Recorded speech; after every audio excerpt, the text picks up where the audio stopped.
ಅಲ್ಲಿ ನೋಡ ಅವನು ಸ್ಟಾರ್ಟಿಂಗು ಒಂದೊಂದ್ ರೂಪಾಯಿಗೂ ಅಲಿತಿದ್ದ, ಈಗ ನೋಡಿ ಹೆಂಗ ಮೆರಿತಿದ್ದಾನೆ. ಅವ್ನ್ ಏನ್ ಕಮ್ಮಿ ಆಗಿದಣ, ಯೂಟ್ಯೂಬ್ ಇಂದ ದುಡ್ಡು ಬರುತ್ತೆ ಅನ್ಸುತ್ತೆ. ಅದ್ ಹೆಂಗ ಬರುತ್ತೆ ಯೂಟ್ಯೂಬ್ ಇಂದ ದುಡ್ಡು?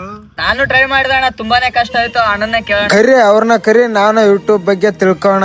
ಅಣ್ಣ ಇಲ್ಲಿ ಬನ್ನಿ ಅಣ್ಣ. ಇಲ್ಲಿ ಅಣ್ಣ ನಾನೇ ಅಣ್ಣ.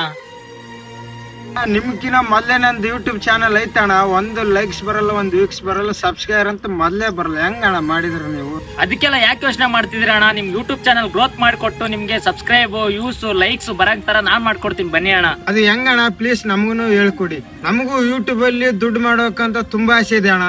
ಅಷ್ಟೇ ತಾನೇ, ನಾನ್ ಹೇಳ್ಕೊಡ್ತೀನಿ ಬಿಡಿ. ಹಲೋ ಫ್ರೆಂಡ್ಸ್, ಇನ್ನೂ ನಿಮ್ದು ಯೂಟ್ಯೂಬ್ ಚಾನಲ್ ಮಾನಿಟೈಸರ್ ಆಗಿಲ್ವಾ? 1000 ಜನ ಸಬ್ಸ್ಕ್ರೈಬ್, 4000 ವಾಚ್ ಟೈಮ್ ಇನ್ನೂ ಕಂಪ್ಲೀಟ್ ಆಗಿಲ್ವಾ? ನಿಮ್ ಚಾನಲ್ ಇನ್ನೂ ಮಾನಿಟೈಸರ್ ಆದ್ರೂ ಕೂಡ ಇನ್ನೂ ದುಡ್ಡು ಬರ್ತಿಲ್ವಾ? ಈ ತರ ಹಲವಾರು ಡೌಟ್ಸ್ ಗಳು ಇರ್ತವೆ. ಕೆಳಗಡೆ ಕೊಟ್ಟಿರೋ ನಂಬರ್ಗೆ ಈಗಲೇ ವಾಟ್ಸ್ಆಪ್ ಅಲ್ಲಿ ಯೂಟ್ಯೂಬ್ ಅಂತ ಮೆಸೇಜ್ ಮಾಡಿ, ಅದು ನಮ್ಮ ಅಚ್ಚ ಕನ್ನಡದಲ್ಲಿ ನಿಮ್ಗೆ ಫುಲ್ ಎಕ್ಸ್ಪ್ಲೈನ್ ಆಗಿ ಹೇಳ್ಕೊಡ್ತಾರೆ. ಅದೇ ರೀತಿಯಾಗಿ ನಿಮ್ಗೆ 1000 ಜನ ಸಬ್ಸ್ಕ್ರೈಬ್ ಮತ್ತೆ ಅದೇ ತರ 4000 ವಾಚ್ ಟೈಮ್ ಯಾವ ರೀತಿ ಕಂಪ್ಲೀಟ್ ಮಾಡ್ಬೇಕಂತ ಫುಲ್ ಮಾಹಿತಿ ಅವರೇ ತಿಳಿಸ್ಕೊಡ್ತಾರೆ. ಯೂಟ್ಯೂಬ್ ಅಲ್ಲಿ ಯಾವ ರೀತಿ ಹಣ ಸಂಪಾದನೆ ಮಾಡೋದಾಗಿರ್ಬೋದು, ಯೂಟ್ಯೂಬ್ ಅಲ್ಲಿ ಈ ವಿಡಿಯೋನ ಯಾವ ತರ ಅಪ್ಡೇಟ್ ಮಾಡಬಹುದು ಅನ್ನೋದನ್ನ ಹೇಳ್ಕೊಡ್ತಾರೆ. ಇನ್ನು ಹೆಚ್ಚಿನ ಮಾಹಿತಿ ಬೇಕಾಗಿದ್ರೆ ಕೆಳಗಡೆ ಕೊಟ್ಟಿರೋ ನಂಬರ್ಗೆ ಸಂಪರ್ಕಿಸಿ. ನಿಮ್ಮ ಡೌಟ್ಸ್ ಗಳು ಯಾವುದೇ ರೀತಿಯಿಂದ ಇದ್ರೆ ಕ್ಲಿಯರ್ ಮಾಡ್ಕೊಳ್ರಿ. ಧನ್ಯವಾದಗಳು.